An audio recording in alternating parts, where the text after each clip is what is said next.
Welcome to the Genius Factory. Enjoy the video.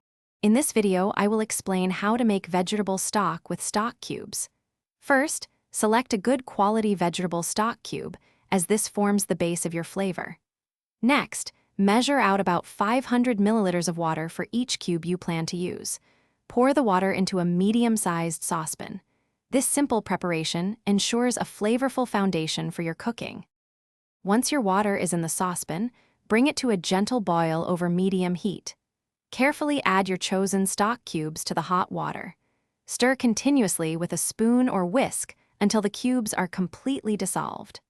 This ensures an even distribution of flavor throughout your stock, preventing any concentrated pockets of saltiness. To elevate your stock, consider adding fresh herbs like a sprig of parsley or a few sprigs of thyme. You can also include aromatic vegetables, such as a quarter of an onion or a small carrot, for extra depth. Let the mixture simmer gently for 10 to 15 minutes.